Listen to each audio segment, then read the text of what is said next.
They call a person like me a multi-potentialite. It's a person who just gets bored easily. They always want to tap into different things, and I couldn't niche down and focus on the one thing. And so what I became known for, exactly, and what I in that whole idea of passion, like passion, that's cool, but I'm trying to get paid. And I'm trying to give me a bag. I'm trying to give me a bag. I'm trying to give me a bag. I'm trying to give me a. What's up? You are now listening to FY Fly the podcast, and I'm your host, Hassan Thomas, along with Remy, and we are here to share tools on how millennials can budget, save, invest, and understand student debt and credit to achieve financial freedom.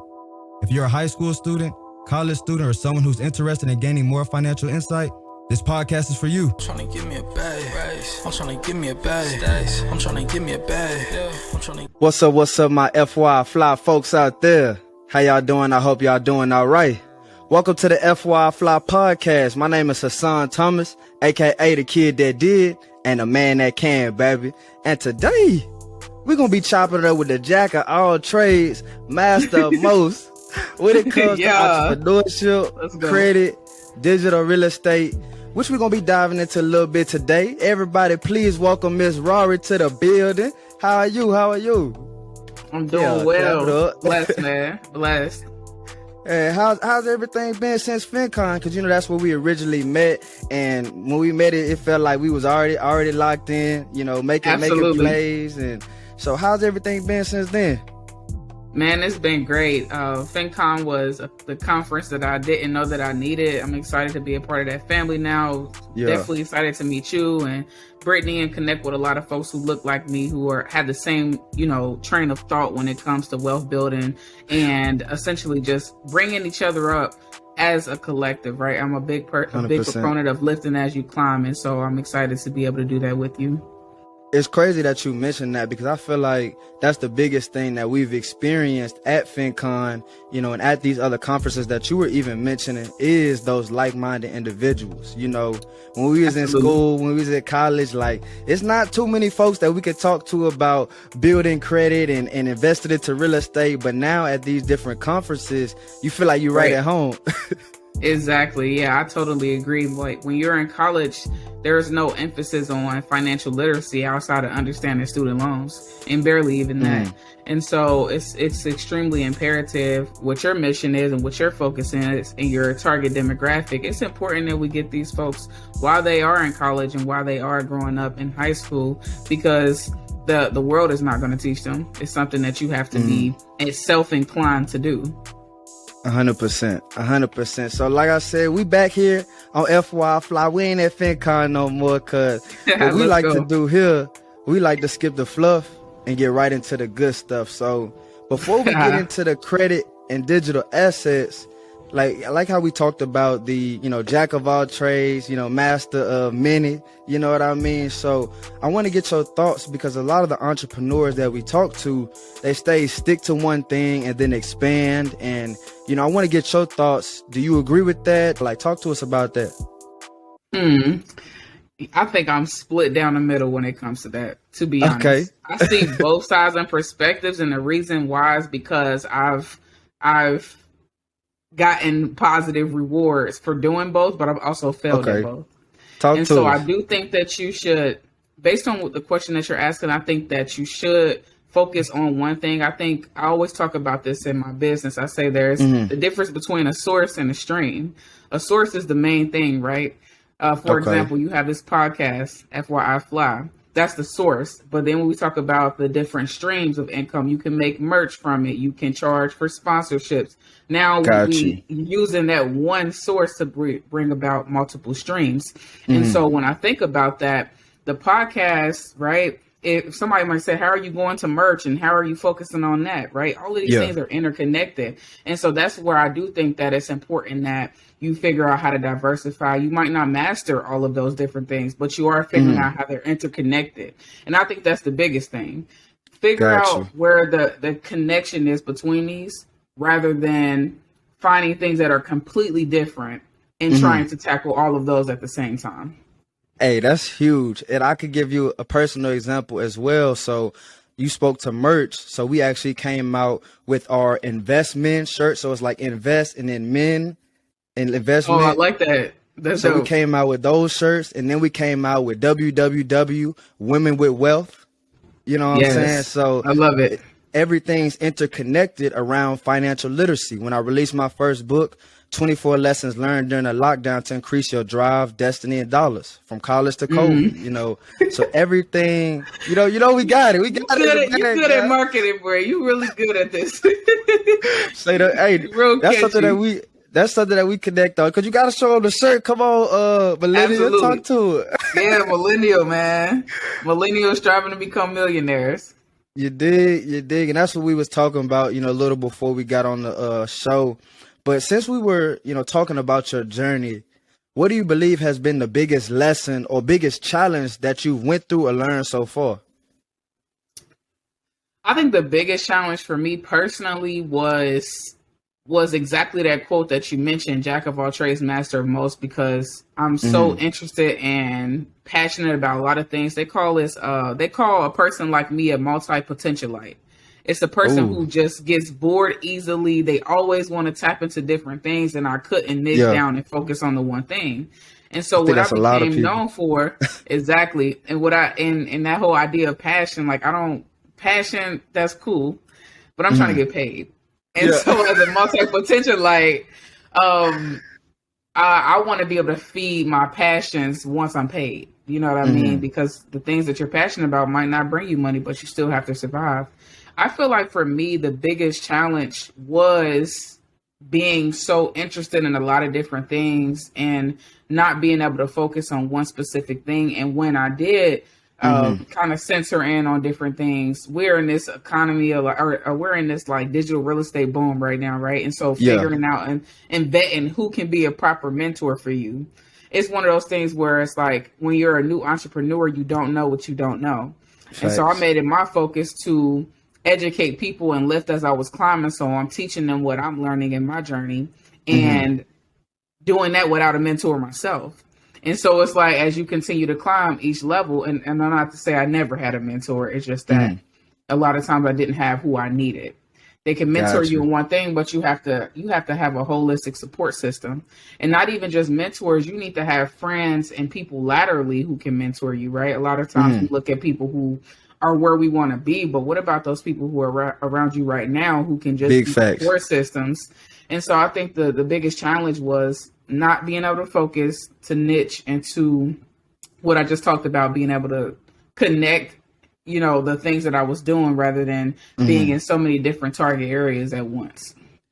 That's so tough, because like we talked about before, you don't want to be, doing something that you're not passionate about, and you're doing that for the next 10 years, but you also don't want to be doing something that you're passionate about and you broke, you ain't got nobody, you got no savings, you're not able to invest because you're not really making the income. So I think that balance is so hard, and that's why I'm still working a 9-to-5 while I'm building my dreams with FY Fly. Because like we talked about, it really takes about 10 years to build a solid brand that everybody knows. Like, people are still calling FY Fly FYIFLI. You know what I'm saying? Yeah, so, right.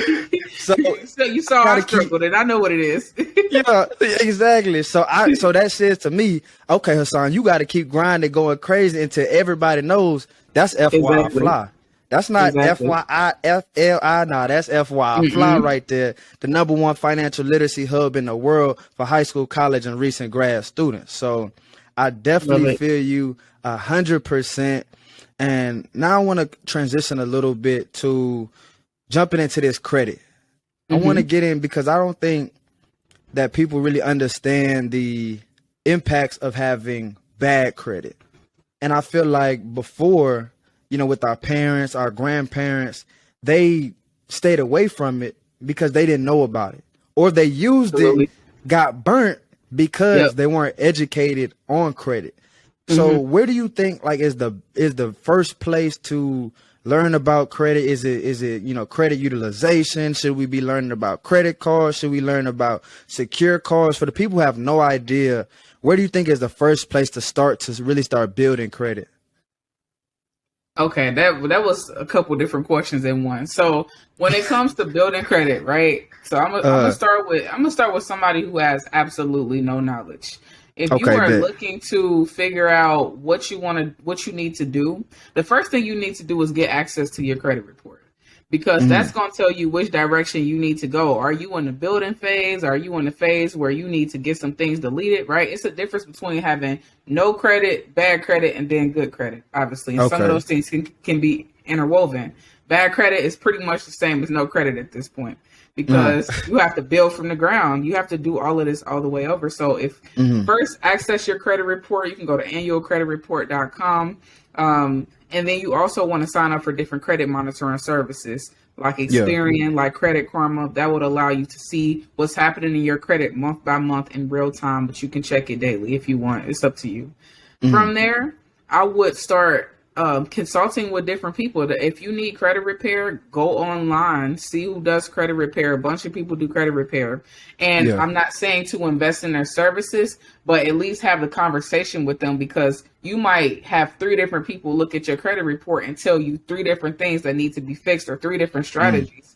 From there, you can get a better understanding of what they perceive to be correct on your report or good on your report, and what they perceive to be wrong. And it's the same as going to 3 different car dealerships to find the car that you want, to find the best rate. You're getting that quote unquote expert opinion on the things that you do not know, so that they can help you. And so I will start there. And from there, devise a plan on how to build. We have secure credit cards and loans, which are essentially you putting a down payment on building your credit up. You have accounts like Self that allow you to be able to do that. And it's a whole process, but that would be the first start. And I would become infatuated with learning about it. When I started learning about credit, like I always had good credit, but I didn't understand how to leverage it, and I didn't understand its power. I just knew not to play with it. And so, and because I seen how much my mom struggled having bad credit, I saw, you know, you growing up poor, you like, you know, how the hell I got a bill in my name and I'm 13? Like, that's bad credit. You know what I mean? It's like, these are the things that we notice and see growing up poor. And so it's so many advantages of credit that we're not aware of. So I would become infatuated with it. Watch a bunch of YouTube videos. People are making content on credit every single day. Go on TikTok and search credit, how to build credit. TikTok is a search engine. Go on YouTube. YouTube is a search engine. You know what I mean? Leverage those, and that will, when you become infatuated, you're researching it all day. The things are going to start to connect for you, and it's going to 100%. And it's as simple as that. And the biggest thing, I love how you ended it with, you know, become infatuated, you know, with credit and financial literacy, because unlike school, whenever you learning in school, you really can't apply what you just learned directly to your life. But with financial literacy, with credit, you can learn and then go earn just from what you learned. You know what I'm saying? Exactly. So I really believe, and I'm glad you went there with it, because I think that's very important for us, you know, especially our high school, college, you know, recent grad students, because when we graduate, we're not being forced to learn anything no more. You know, we were previously sitting down, we had to learn for 8 hours, but now that we out, we really ain't got to learn. So by you going to like you said, YouTube and TikTok, and learning these different informations that you can actually apply, then stuff will really start clicking and stuff will start making sense. You know what I mean? Absolutely. Can you tell us, like, give us a range of like bad credit, okay credit, and like where we should be with the good credit? Can you give us a range of that?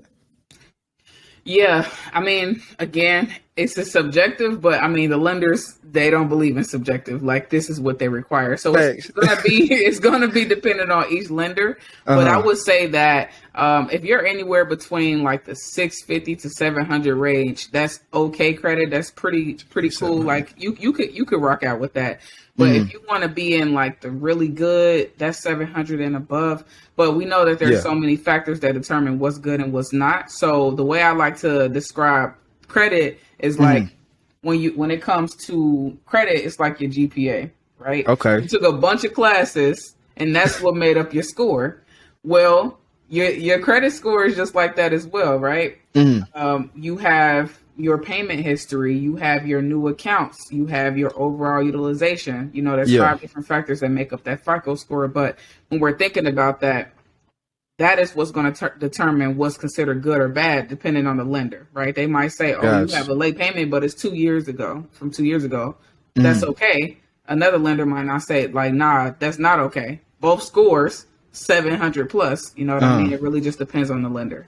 Makes sense. So that's why you said in the beginning, make sure that you know your overall credit profile. Yes, your credit report. Exactly. Yeah, credit report. Because you need to be able to break down each of those things and attack them in an isolated way that allows you to be able to understand what you're able to do. Can you actually talk about what are some ways that we can use credit responsibly?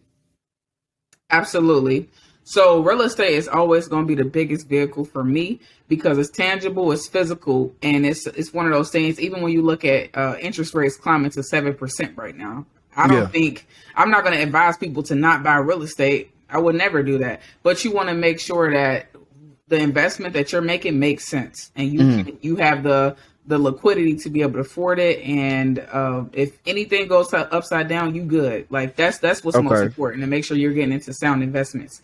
I think there's a lot of different ways that people can go about things. We talk about merchandise, right? If you want to front load your t-shirt company, you can get a t-shirt company started for under $1,000. You can get a printer made for the printing machine for the t-shirts for a couple $100. You can get inventory. Like, it's a lot of different ways you can go about it. It's about how much time you have. So if you're a person who needs a hands-on or hands-off type of thing that you want to make money on the side for, all right, cool. Look into t-shirts, look into Turo if you want to do that on the side. But if you want something more hands-on that provides a larger ROI, that's going to take probably a larger amount of money that you got to put into it, as well as time and energy and resources and knowledge. And so I think it's about what I just said, but also, what are you planning to do? Like, if you want something to supplement you temporarily, then don't get something that takes a lot out of you. But for me, I'm always thinking about the generation. Like, I'm thinking about not even who's after me, right? Because I'm thinking about me right now. Like, I want to live a life right now. Like, I care about generation. It is not selfish. And I don't feel like that. And I used to, but it's like, no, like, no, this is for me right now too. I didn't build all of this up just to pass this down. Like, no, 100%. for me right now and to pass this down. So when it comes to utility of credit, I think that real estate is one of those large vehicles, but outside of real estate, you should also be leveraging life insurance. Those two things are extremely important. But like I said, if you're just looking for something temporarily on the side, man, go to YouTube and figure out a business that you want to start that don't require a lot. It's really up to you, but leverage your credit for something that, like, even if it fails, leverage your credit, pay back the minimum monthly each month. You'll be all right. So like you said, go to YouTube, find you a business that's profitable. And, if we're using our personal credit and business credit, I saw a post that you posted and saying that's not OPM, that's not other people's money. So can you elaborate on that? Because I know that was a pretty controversial post for you. It was. You must have went deep into the archive. Hey, I told you I do my research now. I love to see it, man. When I see that, I'm like, wait, did I say that? No.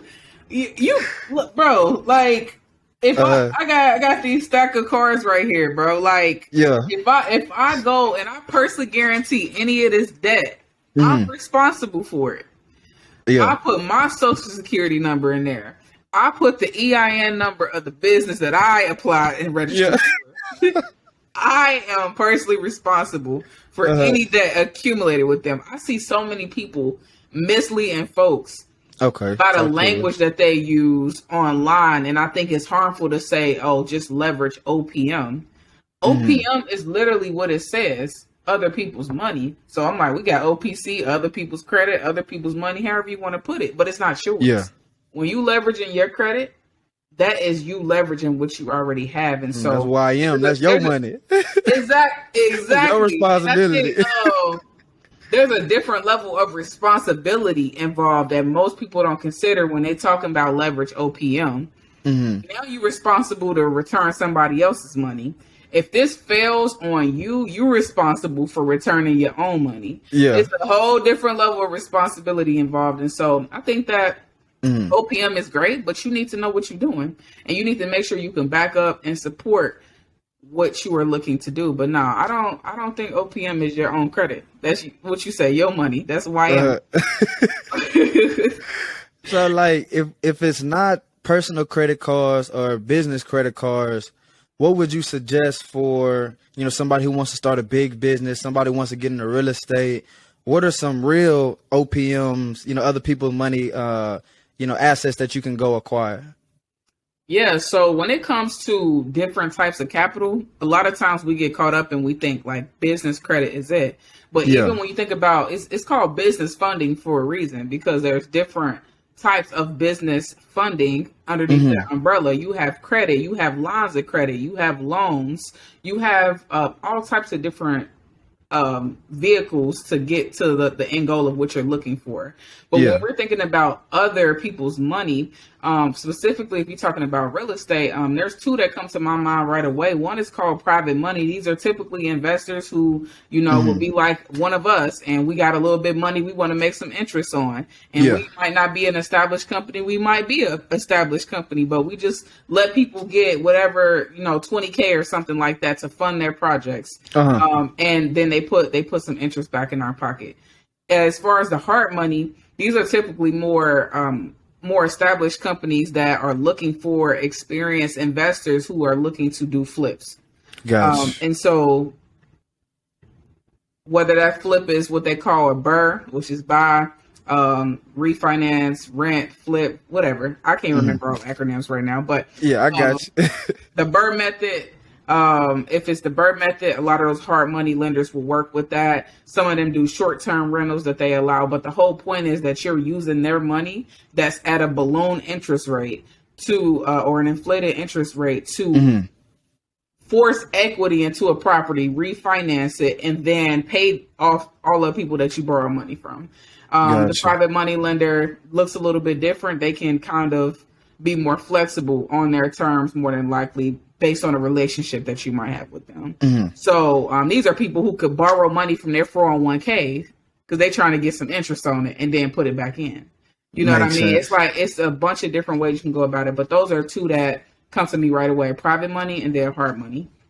Okay, so it seems like to me, whoever's money that you taking, or if it's a personal credit card, business credit card, private money, private lender, or hard money lender, you're going to have to learn how to leverage that money that you receive to make more money so you can then pay them back and keep your own profit. So I think whatever route you choose, learning to leverage your money, learning how to provide value in whatever arena that you're in is the biggest thing that, I've heard. And now I want to segue, because it's kind of like a segue, but we were talking about real estate, but I want to get into digital real estate. So can you explain what that is for the folks listening? Like, because I know some folks like digital real estate. Is that a virtual home, or like what is that? Right. So talk to us about that a little bit. Man, it confused the heck out of me when I first heard it. I'm like, what are these folks talking about? Like, this was before the old crypto scene too. Like, now it makes sense. Right. Like, what are we talking about right now? Right. But digital real estate, I just want to say, generally speaking, people use the terminology real estate to describe any type of intellectual property. So they might say real estate, just generally speaking. So when it comes to digital real estate, it's essentially the process of a digital intellectual property, so digital real estate. And it's any type of digital products that you can produce, any type of e-learning. So this is where we focus on podcasting, ebooks, right? Digital books, e-courses, digital courses, all of those things that can be housed online that can produce some type of income, or they house your intellectual property. Domains, that's another example of it as well. Got you. And I think the biggest thing about, digital real estate, the ebooks, and, buying a domain, I think the biggest thing is that you only have to do it one time. And then you can continuously sell that, or continuously, eat off that one effort play that you did. But for the person just starting, what do you think the biggest, advice or the best advice that you can give them would be for the person just starting or doesn't know where to go with this, e-commerce world? Got you. Yeah. I mean, first of all, you got to actually be interested in wanting to build the content outside of money. If that's your driving force just to get another stream of income, but you don't realize that you hate talking in front of a camera and you hate typing, you're not going to like the process and you're going to dread all of it. And it's going to be clear when you're looking at somebody's ebook and it's typos, incomplete sentences, like it's just aesthetically not pleasing. And so make sure it's something that you actually want to do, because people don't understand the time it takes to build out digital content. 100%. You have to put a lot of energy and time into it. And, I was even and be ready for critiques. Because they're going to come for you if it's not how it's supposed to be. Like, I've gotten critiques before, and it makes you better, but you have to be prepared for that. And understand that it's not an instant cash flow. You have to, especially if you have not, you have to establish authority. Okay. You have to establish authority in the lane that you are in. You have established authority in money management and personal finance. People know they can come to you for that, right? I have established authority in understanding how to organize and systematize your business. That's where I established that. And in that, you'll see credit. In that, you'll see all the other things that you saw. But when it comes to that, you got to establish that first, understand the time it takes, and then actually, like I said, invest in the resources that will help you do that. And there are some things that are super easy to use, like Gumroad, for example, PayHip. These are platforms that allow you to build single page landing pages for people to buy your digital content. You don't got to go and build out a whole sales funnel when you're just getting started. Like my favorite quote, and I use this at my undergrad commencement speech. Start where you are, use what you have, and do what you can. Don't overcomplicate the process. Learn as you go. How did you begin to build authority? Was it, Instagram lives? Was it like, give us the actual actionable things that you did to build authority? And then I'll talk about some of the things that I did as well. But what did you do personally?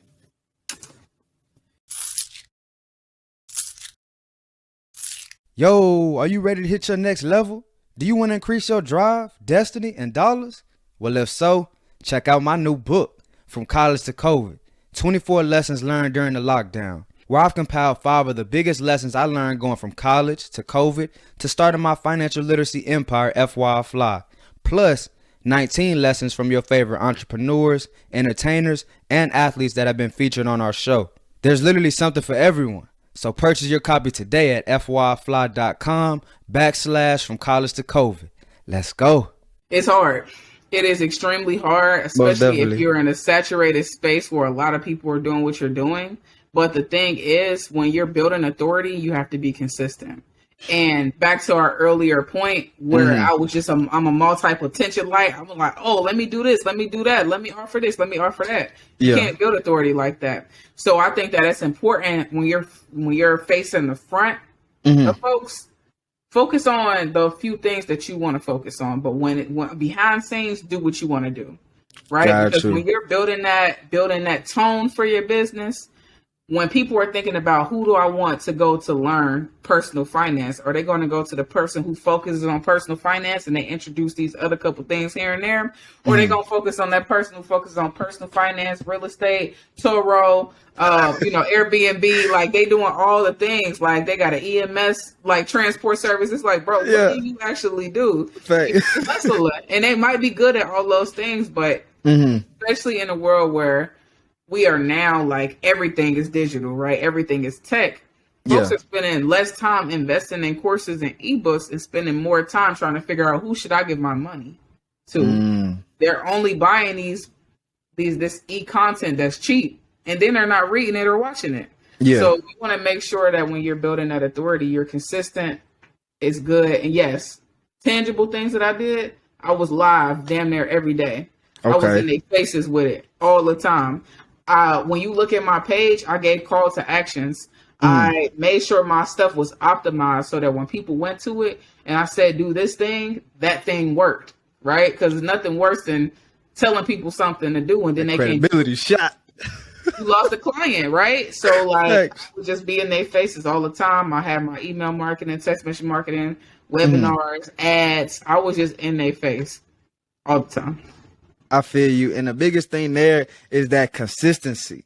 We've dropped the episode every Friday since April, and it's now what, October? That's amazing. Every single Friday, we have not missed one Friday. So I think that consistency was a big part for me because, okay, you know, this guy's young. He just graduated. He's doing some good things. And then the next year comes, oh, snap. They just won Podcast of the Year. Oh, now he's speaking here. Okay, that's cool. Then the next year comes, and now we're steadily progressing. Oh, this guy's serious. You know what I'm saying? Right. So that consistency, that staying down and staying determined and that's some of the things that I've learned during sports. You know what I'm saying? So I think it easily translates from, you know, sports right over to business, that consistency, that dedication. And what you said, you know, even if you're not, you know, if you're not super passionate about what you're doing, then you're not finna do it for a long time. It's going to be very dreadful. Like me, I really, really, really, really love what I'm doing.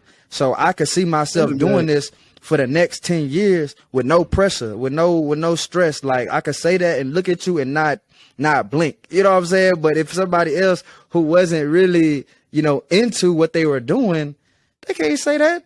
You know what I'm saying? Because they know they ain't finna be rocking out in the next 10 years for something that they don't really, really necessarily want. So I'm definitely glad that we took it there. And now I want to transition more into that financial literacy, because this is FYI Fly, a show about financial literacy, which is not only understanding how to budget your money, but being able to save and grow your money effectively and efficiently.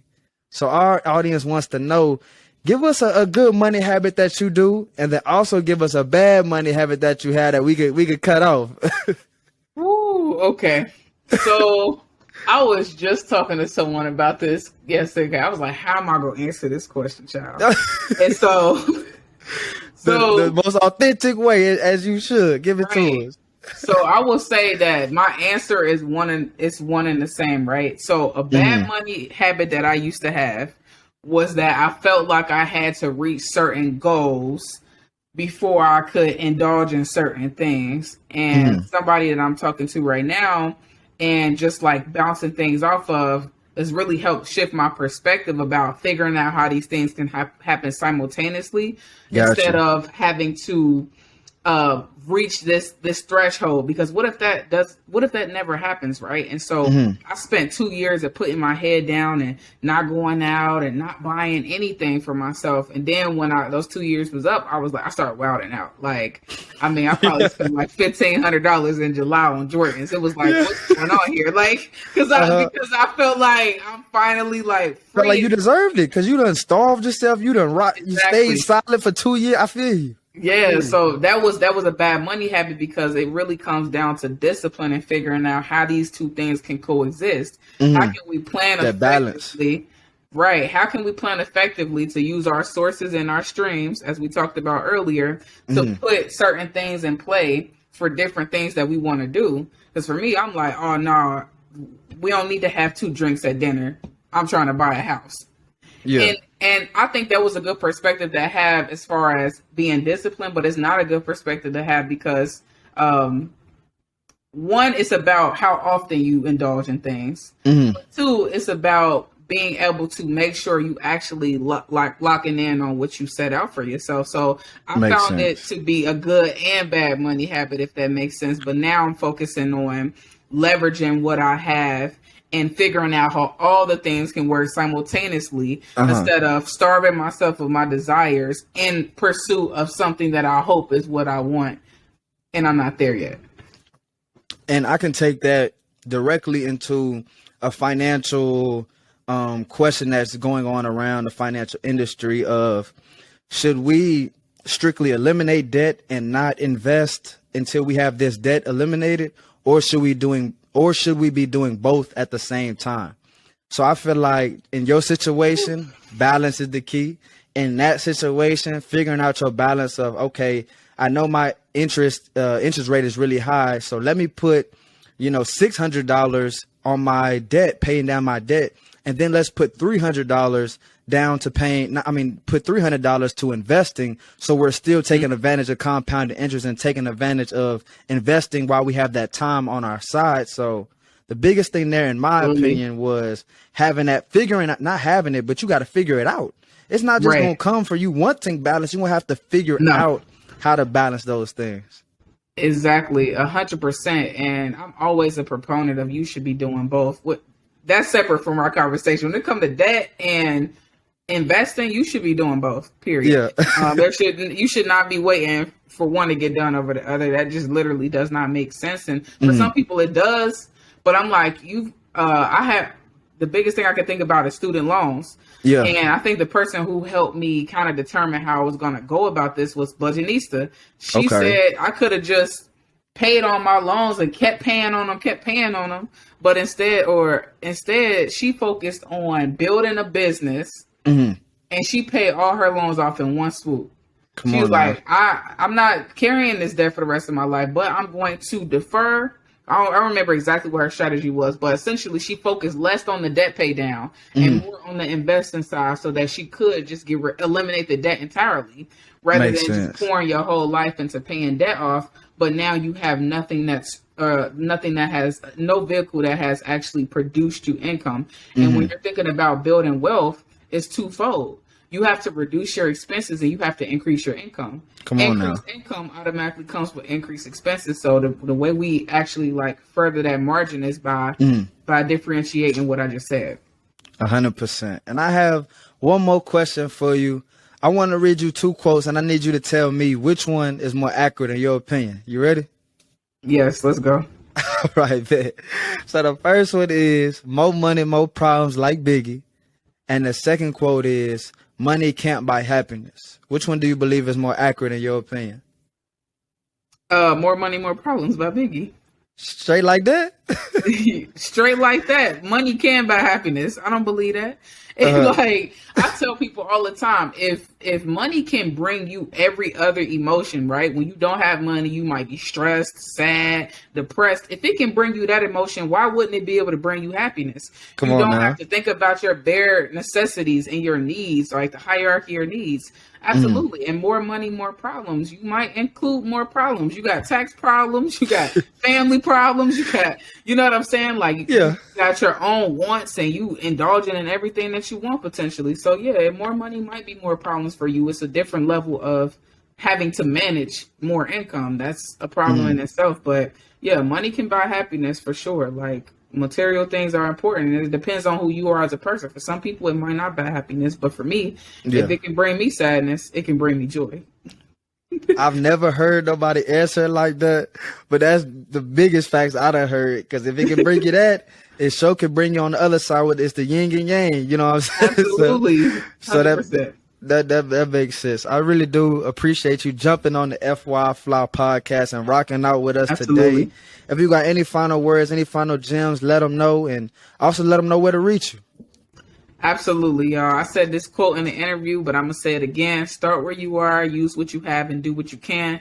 Do not beat yourself up about the things that you do not know or that you do not have. You figure out what to do with what you have, and you continue to build. You continue to fail upward. And how I always see it is that why take the stairs when you can take the elevator, right? Come on now. Let's expedite this process to this wealth building.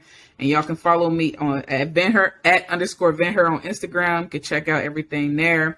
And if y'all have any questions about anything I said, please let me know. Shoot me a DM. I respond to all folks. And continue to support my man Sonny's podcast, man.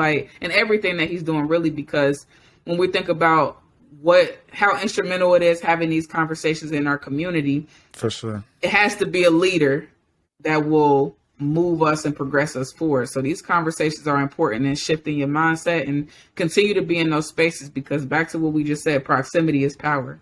And even listening to a conversation like this can help elevate your power. Most definitely. Most definitely. Thank you again. And for everybody listening, don't just be on here just listening, but find you a few gems that she said, find you a few gems that we talked about, and apply them to your life and implement them into your life, and really watch your life change. So thank y'all so much. I'm going to need y'all to stay safe, stay invested, and stay FYI fly. We'll see y'all next week. Take care. Thank you all for listening to FYI Fly, the podcast, and we hope you enjoyed the show. Tune in next week for more financial literacy insights with our special guests. Please visit our website, social media platforms, and subscribe to our YouTube channel at FYI Fly Podcast. That's FYI FLI Podcast. See y'all next week and stay fly.